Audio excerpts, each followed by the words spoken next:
அவர் என்ன சொல்றாருன்னா, ஒரு நாளைக்கு டெய்லி 4000 லாரி கனிமங்கள் போகுது. அதாவது 1,00,000 டன்னு கர்நாடகா போகுது. எப்படியே ஒரு நாளைக்கு கர்நாடகால மழை இருக்கா? இருக்கு. அதையா வெட்டல? அதே கதை தான். நல்ல தாய் தகப்பன் அந்த கதை தான். பாரு, 1,00,000 டன் ஒரு நாளைக்கு. அப்ப மாசத்துக்கு எவ்வளவுன்னு பாத்துக்க.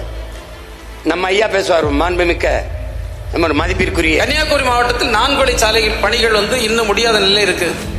இந்த சூழ்நிலையில் மாவட்டத்தில் போக்குவரத்து நெரிசல் கொண்ட குறுகிய சாலைகள் வழியாக கேரளாவிற்கு கனிம வளங்கள் அதிக நகர வாரங்களில் எடுத்து செல்வதில் உள்ளூர் மக்களுக்கு பல்வேறு சிரமங்கள் ஏற்படுகிறது. பல விபத்துகள் ஏற்படுகிறது. சென்ற ஆண்டு மட்டும் சாலை விபத்தில் 336 பேர் மரணமடைந்துள்ளனர். இதுபோன்ற சவால்களை கட்டுப்படுத்த கனிமவள உற்பத்தி, போக்குவரத்து போன்றவற்றை கணினிமயமாக்கி இ பாஸ் முறையை நடைமுறைப்படுத்தவும். என்ன சொல்றாப்ல, எடுத்துட்டு போக முடியல, அதனால விபத்து அதிகமா இருந்தது, சாலை பெருசா போட்டு கொடுங்கன்றப்ப.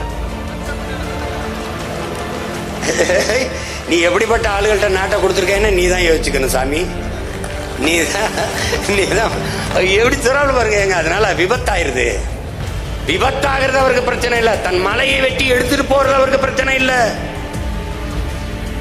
விபத்தாகுது, அதனால கொஞ்சம் சீக்கிரம் அந்த பெருசு பண்ணி அதை கொண்டு போறதுக்கு வழிவகை பண்ணுங்க.